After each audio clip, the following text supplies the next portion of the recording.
আসসালামু আলাইকুম, আমি নুসরাত জাহান। যমুনা নিউজ 24 নিউজ চ্যানেলে আপনাকে স্বাগত। শুরুতেই জানাবো আজকের গুরুত্বপূর্ণ আপডেট সংবাদগুলোর শিরোনাম। হরমুজ হবে মার্কিন জলদস্যুদের কবরস্থান, ইরান। হরমুজে ঢুকলে মার্কিন বাহিনীর ওপর হামলা চালানো হবে, আইআরজিসি। জব্দ ইরানি জাহাজের নাবিকদের পাকিস্তানে পাঠালো যুক্তরাষ্ট্র। ইসরায়েলি সেনাদের বিরুদ্ধে লেবাননে লুটপাটের অভিযোগ। তামিলনাড়ু বিধানসভা নির্বাচনে এগিয়ে বিজয়ের দল। আখাউড়ায় পৃথক স্থান থেকে শিশুসহ ৩ লাশ উদ্ধার। চুরি করবি কর, আমারে না বলে করলি কেন? বিএনপি নেতার অডিও ভাইরাল। এই ছিল আজকের আলোচিত সংবাদ শিরোনামগুলো। এখন বিস্তারিত সংবাদে আসছি, তবে তার আগে অনুরোধ রইল প্রতিদিনের আপডেট সংবাদগুলো সবার আগে পেতে ভিডিওটিতে একটি লাইক দিয়ে চ্যানেলটি সাবস্ক্রাইব করুন এবং কমেন্টে জানিয়ে দিন আপনি কোন জায়গা বা কোন দেশ থেকে আমাদের সংবাদগুলো দেখছেন।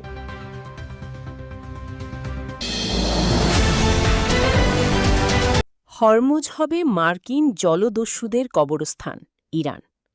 মার্কিন বাহিনীকে জলদস্যু আখ্যা দিয়ে হরমুজ প্রণালীকে মার্কিন বাহিনীর কবরস্থান বানানোর হুমকি দিয়েছেন ইরানের এক শীর্ষ কর্মকর্তা।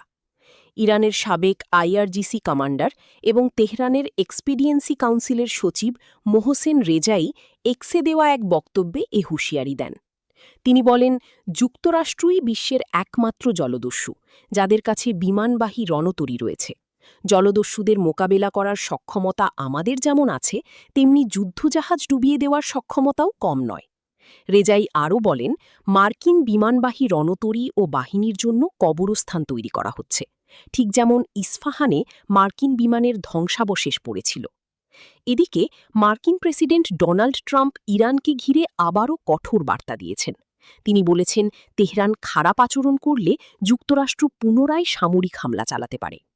গতকাল শনিবার সাংবাদিকদের সঙ্গে কথা বলতে গিয়ে ট্রাম্প জানান, ইরানের সঙ্গে একটি সম্ভাব্য চুক্তির প্রস্তাবের ধারণা তাকে জানানো হয়েছে, তবে চূড়ান্ত খসড়া এখনও হাতে পাননি।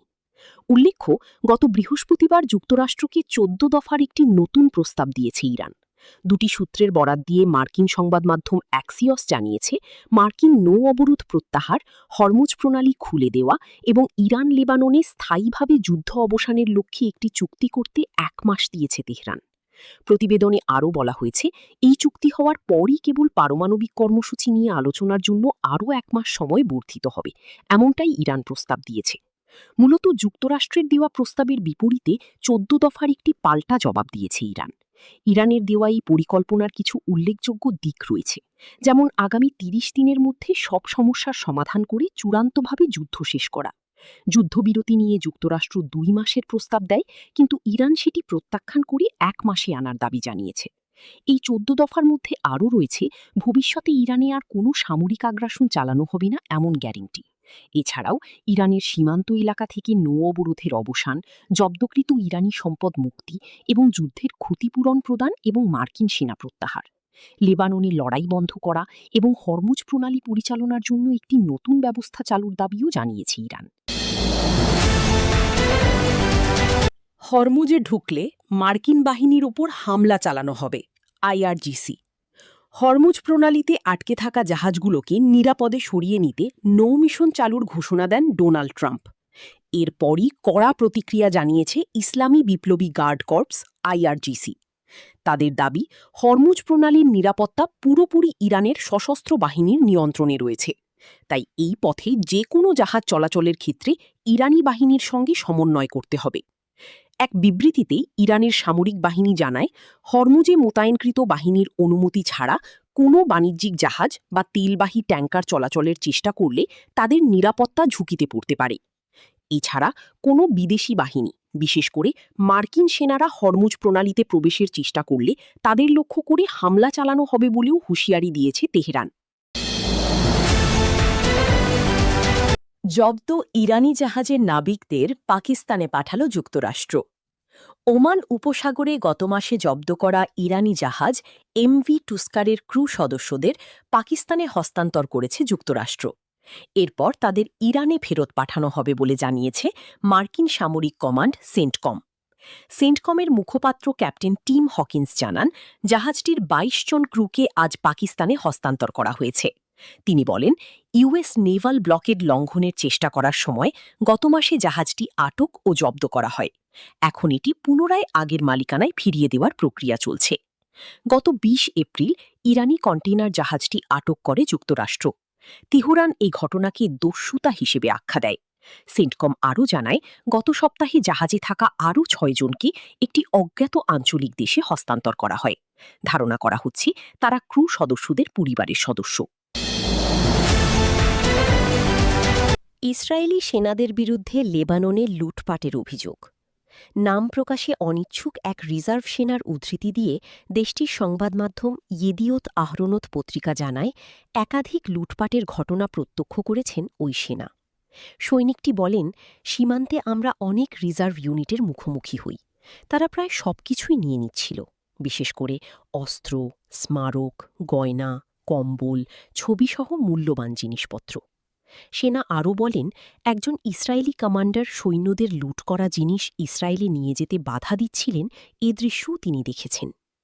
ইয়েদিওত আহরোনত পত্রিকা জানায়, লেবাননের যেসব বাসিন্দা বা মালিক যুদ্ধের কারণে পালিয়ে গেছেন, তাদের বাড়ি ও দোকান থেকে সৈন্যরা লুটপাট করেছে। গাজা যুদ্ধের সময়ও এ ধরনের অভিযোগ উঠেছিল। এক সপ্তাহ আগেই জ্যেষ্ঠ সামরিক কর্মকর্তাদের উদ্দেশ্যে দেওয়া ভাষণে ইসরায়েলের চিফ অফ স্টাফ ইয়ার জামির সেনাদের লুটপাট নিয়ে কঠোর সতর্কবার্তা দিয়েছেন। তামিলনাড়ু বিধানসভা নির্বাচনে এগিয়ে বিজয়ের দল।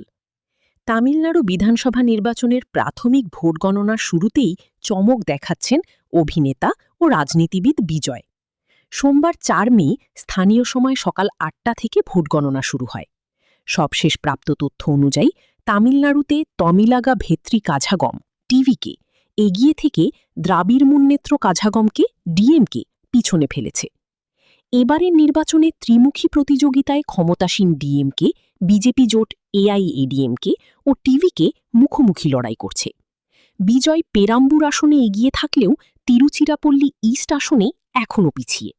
বিভিন্ন কেন্দ্রে দেখা যাচ্ছে টিভিকে এআইএডিএমকে তৃতীয় স্থানে ঠেলে দিয়েছে, যদিও এখন পর্যন্ত অনেক জায়গায় ডিএমকে এগিয়ে রয়েছে। তামিলনাড়ুতে চলচ্চিত্র জগতের তারকাদের রাজনীতিতে প্রবেশের দীর্ঘ ইতিহাস রয়েছে। এই প্রেক্ষাপটে বিজয়ের উত্থানে নতুন করে আলোচনায় এসেছে এমজিআর ফ্যাক্টর। তিনি এই অবস্থান ধরে রাখতে পারলে এমজি রামাচন্দ্র এবং জে জয়ললিতার পর তৃতীয় বড় অভিনেতা ও রাজনীতিবিদ হিসেবে রাজ্যে গভীর প্রভাব ফেলতে পারেন। ভোট গণনা স্থানীয় সময় সকাল ৮টা থেকে পোস্টাল ব্যালট দিয়ে শুরু হয় এবং সকাল ৮টা ৩০ থেকে ইভিএমের ভোট গণনা শুরু হয়েছে। নির্বাচন কমিশনের প্ল্যাটফর্মে ফলাফল আপডেট করা হচ্ছে। তবে এই ফলাফলগুলি এখনও প্রাথমিক ট্রেন্ডের উপর ভিত্তি করে এবং আগামী কয়েক ঘণ্টায় চূড়ান্ত ফলাফলে বড় পরিবর্তন আসতে পারে বলেও ধারণা করা হচ্ছে। আখাউড়ায় পৃথক স্থান থেকে শিশুসহ ৩ লাশ উদ্ধার। ব্রাহ্মণবাড়িয়ার আখাউড়ায় পৃথক স্থান থেকে ২ শিশু ও ১ তরুণীসহ মোট ৩ জনের মরদেহ উদ্ধার করেছে পুলিশ। রোববার ৩ মে উপজেলার বিভিন্ন স্থানে এসব মৃত্যুর ঘটনা ঘটে। আখাউড়া পৌর শহরের দেবগ্রামের মাস্টারপাড়া এলাকায় নিখোঁজের একদিন পর ৯ বছর বয়সী শিশু ফাতেমার মরদেহ উদ্ধার করা হয়েছে। ফাতেমা ওই গ্রামের হেলাল মিয়ার মেয়ে। শনিবার থেকে নিখোঁজ থাকার পর আজ বাড়ির পাশের একটি ডোবায় তার মরদেহ ভাসতে দেখে পুলিশে খবর দেয় স্থানীয়রা। অন্যদিকে উপজেলার দক্ষিণ ইউনিয়নের দিজয়পুর গ্রামে পুকুরের পানিতে ডুবে সায়ান নামে ১.৫ বছর বয়সী এক শিশুর মৃত্যু হয়েছে। সে ওই গ্রামের রনি মিয়ার ছেলে। পরিবার সূত্রে জানা গেছে, বাড়ির পাশে খেলা করার সময় সবার অলক্ষ্যে সায়ান পুকুরের পানিতে পড়ে ডুবে যায়। আখাউড়া উপজেলা স্বাস্থ্য কমপ্লেক্সের medical officer doctor Arafat Ahmed সায়ানের মৃত্যুর বিষয়টি নিশ্চিত করেছেন। এদিকে একই দিন দুপুরে পৌর শহরের টানপাড়া গ্রামে কারিমা নামে ১৭ বছর বয়সী এক তরুণীর মরদেহ উদ্ধার করা হয়েছে। কারিমা ওই গ্রামের হোসেন আলীর মেয়ে এবং তিনি মানসিক ও বাকপ্রতিবন্ধী ছিলেন বলে জানা গেছে। নিজ ঘরে গলায় ফাঁস দিয়ে তিনি আত্মহত্যা করেছেন বলে প্রাথমিকভাবে ধারণা করা হচ্ছে। আখাউড়া থানার ভারপ্রাপ্ত কর্মকর্তা ওসি জাবেদুল ইসলাম এই ৩টি ঘটনার সত্যতা নিশ্চিত করেছেন। তিনি জানান, ফাতেমা ও সায়ানের মৃত্যু পানিতে ডুবে হয়েছে বলে নিশ্চিত হওয়া গেছে। তবে প্রতিবন্ধী তরুণী কারিমার আত্মহত্যার প্রকৃত কারণ উদ্ঘাটনে পুলিশ কাজ করছে এবং এ বিষয় আইনগত ব্যবস্থা প্রক্রিয়াধীন। চুরি করবি কর, আমারে না বলে করলি কেন? বিএনপি নেতার অডিও ভাইরাল। জামালপুরে শ্রমিক দল ও মৎস্যজীবী দলের ২ শীর্ষ নেতার মধ্যকার একটি ফোনালাপের অডিও ক্লিপ সামাজিক যোগাযোগ মাধ্যমে ভাইরাল হয়েছে। রোববার ৩ মে ইখতিয়ার হোসেন সাগর নামের একটি ফেসবুক আইডি থেকে প্রায় ১ মিনিটের ওই কথোপকথনটি ছড়িয়ে পড়ে। ভাইরাল হওয়া অডিওতে শোনা যায়, কথোপকথনের শুরুতে জেলা মৎস্যজীবী দলের সভাপতি আব্দুল হালিম সালাম দিলে জেলা শ্রমিক দলের সভাপতি শেখ মোহাম্মদ আব্দুস সোবহান ক্ষোভ প্রকাশ করে তাকে চোর বলে সম্বোধন করেন। আব্দুস সোবহান অভিযোগ করেন, হালিম অন্যের জিনিস চুরি করে অন্যত্র সরিয়ে রেখেছেন এবং ফোন ধরছেন না। এক পর্যায়ে সোবহানকে বলতে শোনা যায়, তুই চুরি করছস, তুই আমারে বলে চুরি করলি না কেন? জবাবে হালিম তাকে ব্যবহার ভালো করার অনুরোধ জানিয়ে ঘটনার জন্য আমিনুল ও শাহিন মাস্টার নামের অন্য দুজনকে দায়ী করার চেষ্টা করেন। কল রেকর্ডের বিষয় জানতে চাইলে জামালপুর জেলা মৎস্যজীবী দলের সভাপতি আব্দুল হালিম বলেন, ওই কল রেকর্ডের বিষয়ে আমার আর কোনো বক্তব্য নেই, রেকর্ডের ভিতরে যা আছে সেটাই আমার বক্তব্য। অন্যদিকে জেলা শ্রমিক দলের সভাপতি শেখ মোহাম্মদ আব্দুস সোবহান বিষয়টি নিশ্চিত করে বলেন, বালুঘাটের ইজারার বিডি ব্যাংক ড্রাফট জমা দেওয়া নিয়েই বিরোধের সূত্রপাত। তিনি অভিযোগ করেন, সবাই মিলে হালিমকে বিডি ড্রপের জন্য বলে রাখা হয়েছিল, কিন্তু হালিম আমাদের সবগুলো বিডি চুরি করে লুকিয়ে রেখে নিজের পছন্দমতো বিডি ড্রপ করেছে। দলগত সিদ্ধান্ত অমান্য করে সে একাই সিদ্ধান্ত পরিবর্তন করায় ক্ষোভ থেকে গত মাসের ১৯ তারিখে এই কথোপকথন হয়েছিল। শ্রমিক ও মৎস্যজীবী দলের ২ শীর্ষ নেতার এমন আচরণে স্থানীয় বিএনপি ও সাধারণ মানুষের মধ্যে মিশ্র প্রতিক্রিয়া দেখা দিয়েছে।